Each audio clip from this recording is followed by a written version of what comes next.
As teorias populacionais ou teorias demográficas, né, elas sempre foram alvo, né, de estudo de alguns estudiosos, né, que tinham curiosidade sobre o crescimento da população, tá? E um deles é Thomas Robert Malthus, né? Foi um economista britânico e um pastor da igreja anglicana, tá? Ele é considerado o pai da demografia por sua teoria para o controle do aumento populacional, tá? Ele desenvolveu aí a teoria sobre o crescimento populacional e a produção de alimentos, tá? A gente vai ver isso um pouquinho mais abaixo. Ele causou bastante polêmica aí na época, né, por causa dessa teoria dele, tá? A sua principal obra é Ensaios sobre o Princípio da População, né? Então, você vê que ele sempre tratava desse tema da população.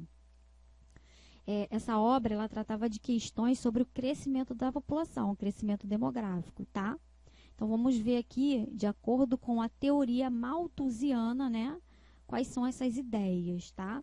A teoria malthusiana, ela previa, né, que a população crescia em ordem, ela defendia que a população crescia em ordem geométrica, tá? Ou seja, em ordem acelerada, tá? Dada a facilidade de reprodução das pessoas, né, de terem filhos, tá? Enquanto que a produção de alimentos, ó, ela crescia, né, em ordem aritmética, ou seja, em um ritmo muito mais lento, tá, do que o crescimento da população. Ou seja, daria problema, né? Essa teoria, ela defendia que não teria alimentos suficientes, né, para a quantidade de pessoas no planeta, tá? Ou seja, os alimentos seriam insuficientes para todos os habitantes da Terra. Então, ela defendia que as pessoas teriam que casar mais tarde, ou seja, casar mais velhos, tá?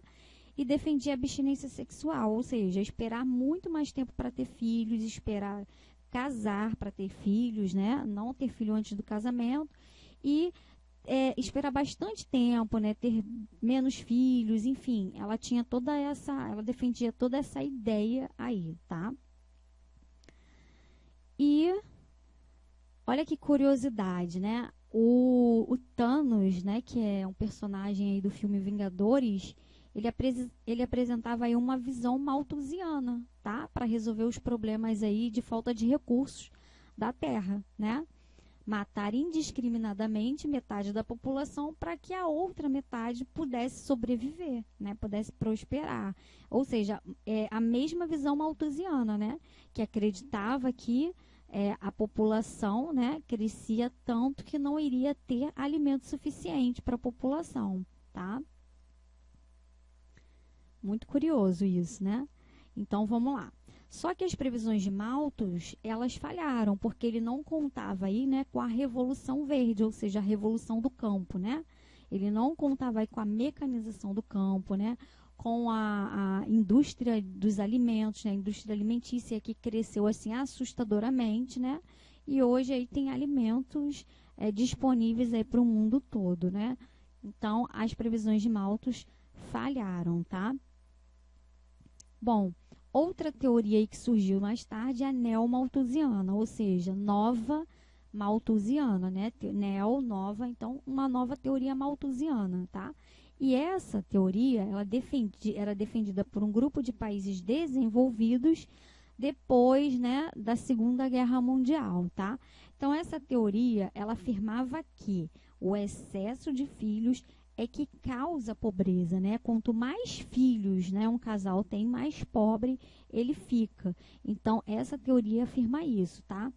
E ela também afirma que o alto crescimento vegetativo, ou seja, o alto crescimento populacional, ele canaliza muitos recursos, né? Ele gasta muito, ela quer dizer isso, ela gasta muito, esse crescimento gasta muito recurso com saúde, educação, né? Compromete aí os investimentos nos setores, comprometendo aí os investimentos dos setores produtivos, dificultando o desenvolvimento do país, ou seja, essa teoria acredita que quanto mais cresce a população, tem que tirar parte do recurso, né, parte dos investimentos desses setores de produção, né, para investir em saúde e educação dos jovens, né? Bom, que coisa, né, triste, né? A gente sabe que investir em educação não é, né? Não é um investimento perdido, né? Mas, enfim, era a visão dessa teoria, tá? Neomalthusiana. E uma das soluções seria o que, então, para os neomalthusianos?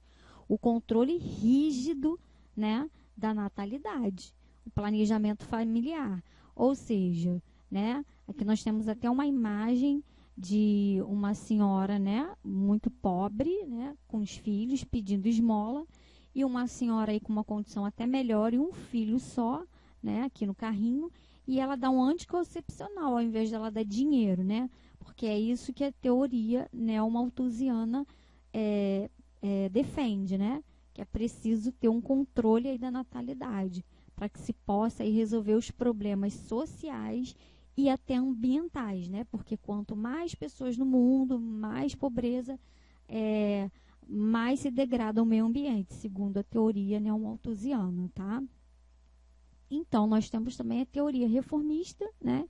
Que era defendida por países subdesenvolvidos, tá? E ela é uma teoria que ela contraria a teoria anterior do neomalthusianismo, tá?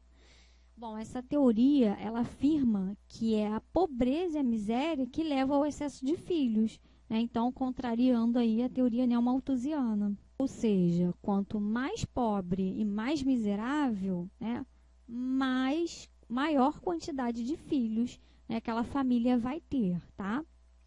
Bom, as elevadas taxas de crescimento da população, né, crescimento vegetativo, são consequências e não causa do subdesenvolvimento. Bom, o que ela quer dizer aqui? Que as elevadas taxas de crescimento da população são consequência do subdesenvolvimento, ou seja, são consequência da pobreza, né? É por causa da pobreza que se cresce muito a população. É isso que ela está querendo dizer, tá? E qual seria a solução segundo a teoria reformista? Bom, a solução seria, né, a redistribuição de renda, reformas socioeconômicas, ou seja, investir, né, no lado social, tá, do país. Eles acreditam, né, que a partir da melhora do padrão e da qualidade de vida, né, das famílias, tá, seria possível aí a redução da natalidade. Isso seria espontâneo, né, pela população. Ou seja, quanto mais conhecimento, quanto mais qualidade de vida, quanto mais educação, né, mais a população tende a diminuir, né, a quantidade de filhos. Ou seja, como a gente viu aqui, né, naquele desenho, a pessoa que tem uma condição melhor, ela tem um entendimento melhor, né? Então, ela acaba optando por ter menos filhos, porque ela sabe que ter muitos filhos, ela vai ter uma despesa maior, né? E, então, é isso que prega aqui também a teoria reformista, tá?